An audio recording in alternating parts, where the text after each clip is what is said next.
Baby Doc and Big Doc died in the worst way on all my dead people. They Folks both died with died, his Drake, folks died with his button. Then it gets Look, vicious. One died, with his Drake. One died, I don't know. He had a gun, I think. Both of them got f***ed up though. Both of them got f***ed up. Big Doc and Little Doc. Them old heads on top of that, they would flex the guns that they had claimed they had stolen from K. What it do, YouTube? It's your boy Key coming at y'all boys with a brand new video, and today we finna take a deep dive into FullyChop and everything that he got going on in Chicago after losing Q50 with Lil 50, no, Q50 with Lil 50, and Bloodhound Lil Speedy getting locked up, and also damn, what was his name? I forgot his name, but the kid who got killed or whatever. So we finna go ahead and get into it. Make sure y'all like, comment, and subscribe. It's your boy Key. Let's check it out. This channel, from stealing firearms on IG Live to backdooring people he was once cool with and mocking their death, FullyChop has made himself the top op in Chicago, and even going in and out of juvenile hall at only 17 years old. After losing some of his closest friends to this gang war, Chop would continue to rain havoc on the streets of Chicago in the name of his fallen members. Bro, but did y'all hear? Okay, so this is the guy that I was talking about. He just got backdoored. The guy in the red. These other three, they still fuck with each other. The guy right now who's holding a pistol toward the camera, that's Q50 with Lil 50. They say that he actually passed away after getting his gun took. He tried to go fight for it back, and as soon as he put his book bag down, they shot and killed him. Now, rest in peace to Q50 with Lil 50, but what in the hell made you think that you was finna go fight for a gun back? I don't know. But, you know what I'm saying, it'd be pride, it'd be ego, it'd be a lot of things, but it's like, that just wasn't a smart thing. If you ain't with us, you against us. They really mad about this. Yeah, stop chasing you. One person is dead and 4 others are in the hospital. FullyChop, then Snake. Okay, so good, I smoked that little boy. Look, okay, so that was his name. And the 22 with the switch. Of a 15-year-old boy. Police say they found him with a gunshot wound to the head.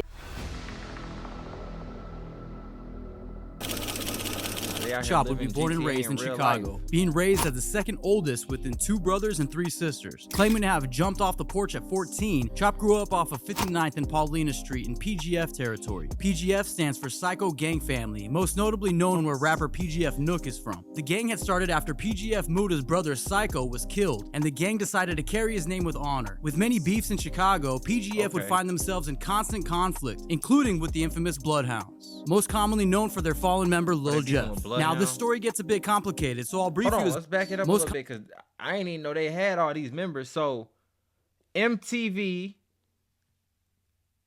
and Bloodhound is like the same thing. CJ Key Kells, J Boogie, Keese, Tink, Hothead, J. I ain't finna say it. Jamal and Jamal and Jashawn Bates and Jeremy Bates. Goddamn, whole family in the motherfucker. So basically, these are commonly known for their fallen member Lil Jeff. Now, this story gets a bit complicated, so I'll brief you as best I could to make the story as easy to follow as possible. Don't forget to like the video. Our story will start around July 2024 when Chop would shoot his first music video titled Bounce Out, where we would see FullyChop, Q50 Lil 50, Quan Get 'Em Gone, Lil Queso, and more. Now, this video shoot is important because all of these friends would look like they're having a good time and getting along great. However, all of this would be extremely short-lived. In this video, we could see young Chop flexing a new chain that he claims that he stole from the ops. Niggas out there, cause we the youngest to do it on my dead grandma. Fuck all the ops in. Y'all should know about this, Jay. We like it, we take it. And this would just be the beginning of his crash out antics. The music video for Bounce Out would drop and instantly start to make some noise through Chicago, with this video sitting at about 700K views to date. FullyChop would continue to be seen incriminating himself on social media, from showing off stolen firearms to taking the police on high-speed pursuits at sunrise. Trying to read the plate that one boy's on.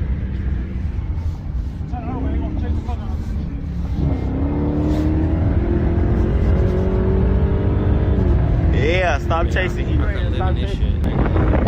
Fucking them up. I'm only 23, gang, but I'm too old to be doing this shit, gang. Like, when we was 16, 17, this is what it was, but nowadays, bro, I'm trying to build a real family unit. I'm trying to create generational wealth. You know what I'm saying? Just grinding, hustling, doing what I got to do for me and mine. This type shit right here, nothing good comes out of it, gang. I told him, blood. It's just too bad. Chop would continue to epitomize the crash out generation. After dropping his next visual titled Came Around Flexin', which is at about 3 million views to date, not to mention Chop has been rumored to be responsible for the deaths of both Murdoch and Baby Murdoch from 147, the same gang as the famous Glock Boy Bobo. It was also publicly known at the time that Chop had taken guns from Bloodhound Lil Speedy, who would also be Chop's cousin, and also Chop's former friend Lil Queso. Combined with all of this insane drama surrounding Fully Chop, and on top of his last video blowing up, Chop had earned himself an interview with On a Couch TV, where we would really get to know this teenage menace. During this interview, Chop would tell us that he took his friend Queso's gun because he found out that he was playing both sides. In other words, being too friendly with the ops.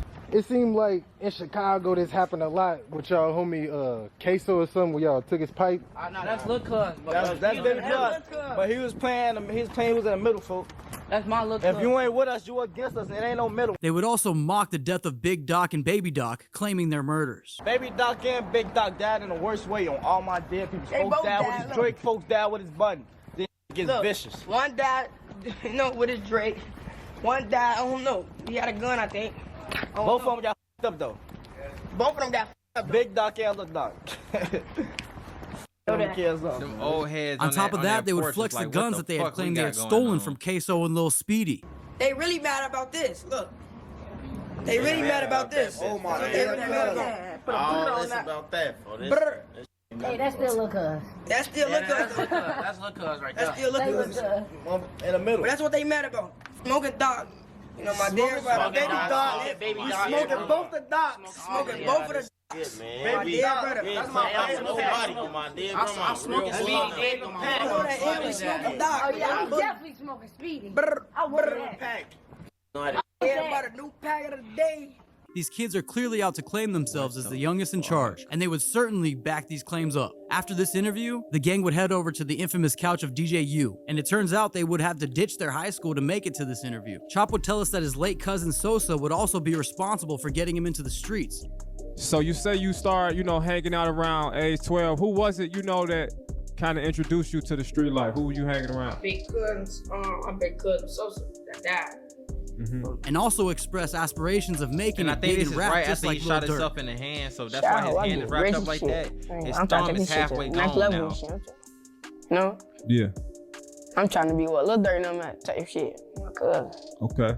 However, in order to make the kind of pain music that Durk makes, you would really have to deal with these kind of life struggles, and nobody knew that like Fully Chop. He would go on to drop 3 more visuals for 333, Devil in My Head, and Do It Right, featuring Lil Mari, amounting in over 4 million views total. However, soon all of this dissing would soon come back to haunt him, when in October, his best friend Q50 Lil 50 would be gunned down in an alley. We've learned that a 15-year-old boy was shot and killed last night in Chicago around 8:30 in the 6600 block of South Champlain. The story is that Q50 got his gun stolen by the op, Lil Tay. Upon pulling up to Lil Tay's residence to get his gun back, Q50 would be met outside with a rain of bullets, and he would not survive his wounds. He was only 15 years old, and we would find out later that he was being raised by his 19-year-old sister Jada, who was clearly her own version of a crash out. Not to mention, hood journalist Trench's News would try to help Jada start a GoFundMe for Q50, and she would turn around and say that she wanted to use the $30K to put on the op's head. So Trench's News had to reconsider the whole offer. The following month in November, Lil Tay, Q50's killer, would be involved in a fatal car accident, and he wouldn't survive his injuries. One person is dead and 4 But others like are I in the said, hospital. bro, if y'all haven't paid attention and realized this shit by now,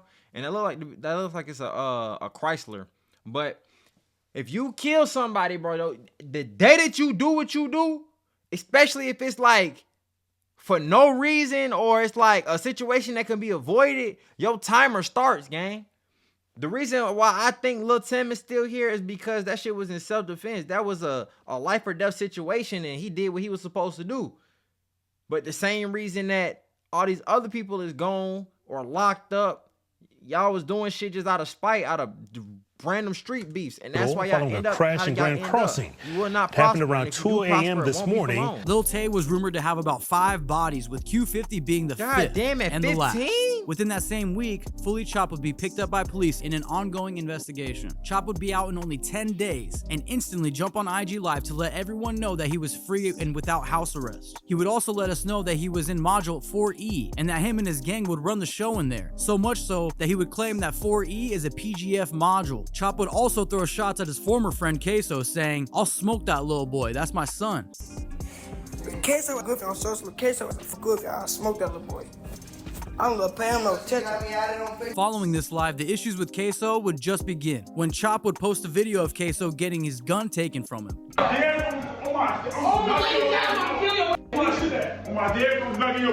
Days later, Chop would incriminate himself yet again, posting a video of blood on the concrete with gunshots going off in the background and the caption saying Lil Speedy's gun jammed on me, referring to the gun that he allegedly stole from Bloodhound Lil Speedy. Things would get even darker when the 15-year-old Queso would be found by his mother dead in his own bedroom with a gunshot wound to his head. Police are investigating the shooting death today of a 15-year-old boy. Police say they found him with a gunshot wound to the head inside a home just before noon today. The home is on South Parnell and West Marquette in the Inglewood neighborhood. So far, no arrests have been made. It was rumored that Bloodhound Lil Speedy would be responsible for backdooring Queso after he would not post anything about his friend being killed. Let me know in the comments if you have more background on this situation here. Following Queso's death, FullyChop would post a full video of when Queso got his gun taken with the caption, "This is going in my Super Slime video, no bullshit." And Chop wasn't kidding, because 2 days later he would drop the visual to Super Slime with this video as the intro, and sitting at about 4.5 million views to date, and would also be trending on YouTube. The next day after the video dropped, Chop would be seen on IG Live backdooring one of his friends yet again, then taking his firearm and pointing it at his head before he makes a First of all, you never give a nigga a loaded gun anyways, regardless. You feel what I'm saying? Like, even if you hand him your gun, if it don't got no clip in it, all he can do is take the gun. You feel what I'm saying? But he can't kill you with it. These niggas be handing fully loaded guns with one in the head to another nigga, regardless if you think he's your friend or not. Like, that's disrespectful to me. I ain't gonna lie. If a nigga asks me, hey, let me see your gun, let me hold your gun. Like, nigga, what? Fuck no. You feel me? Like, what do you need my gun for? If you don't have no gun, you don't need no gun. You feel me? Like, I had one nigga I used to kick it with. I had to get rid of his ass. He used to talk about something. Yeah, I'm finna pop outside. Twin, you say you stand in the crib. You should let me hold your gun. If you don't get the fuck out my face, no. I'm not giving you my file. Like, if you don't have one, you don't need one. Why am I finna give you my shit? Crazy, man. So you backdoor me like this? No. Yeah, he take the He hesitant. Your brain is telling you what to do.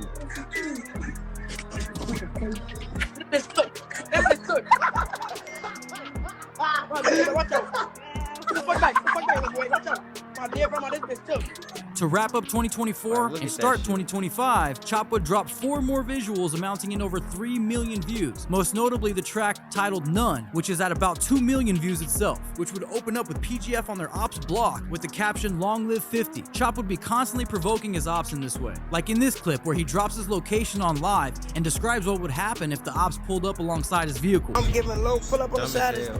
See what you get hit with. All my nails. My folks blow the tail in the 22 with the switch. Folks gonna be blowing the 22 with the switch.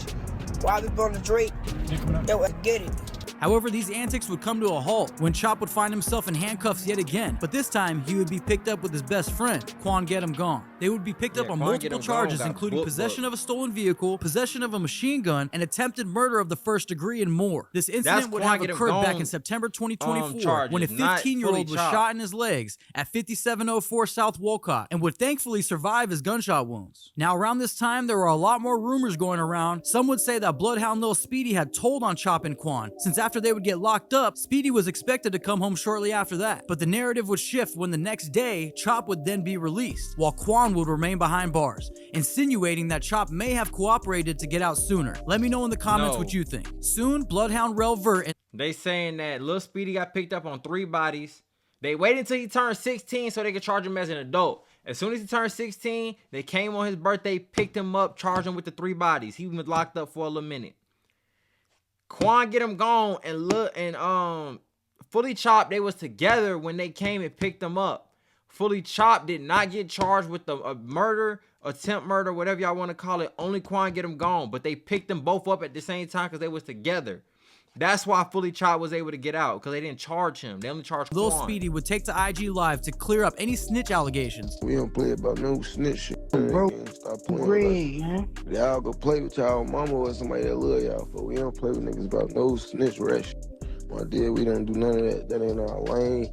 We don't play like that.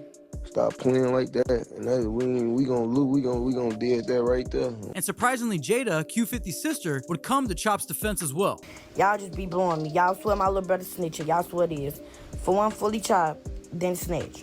FullyChop would continue to capitalize on this momentum by dropping 3 more visuals amounting in over 1 million views, including Pick 'em Up featuring Quan Get 'em Gone. Now, Chop has been the center of a lot of controversy in just the past 6 months, and he wouldn't stop now. While we would see Chop and Speedy constantly going back and forth, with them basically calling each other a snitch after they had both been locked up and released. Now, since Chop would post his supposed friend, Lil Mari, being stripped on the street, it seems that his backdoor allegations will continue. And with FullyChop's project titled Voice of the Nine about to drop, I only see this controversy continuing to benefit his rap career, as long as he can stay alive and free to enjoy it. Thanks for watching. Don't forget to subscribe, and I'll see you in the next video. All right, man. So, why keep doing that? So that's gonna wrap up that video. I was trying to see if they did let Lil Speedy out. He would have probably posted some on his Instagram or whatever, but I think he's still locked up, y'all. They said it was for 3 bodies. Oh, that's no here nor there. You feel what I'm saying? So make sure y'all like, comment, and subscribe. But I think this new generation, I feel like they getting locked up and killed faster than ever. And not only is they getting locked up and killed, but them charges that they getting is sticking. You know what I'm saying? Like, you had people like King Von and all these other people who was getting charged for bodies and they was beating them. These new niggas is not beating their charges, gang. I don't know what it is, why it is, but they getting charged and they sin. You feel what I'm saying? So with that being said, make sure y'all like, comment, and subscribe. Get in that comment box something you felt about this video. It's your boy Key checking in, checking out. We gone.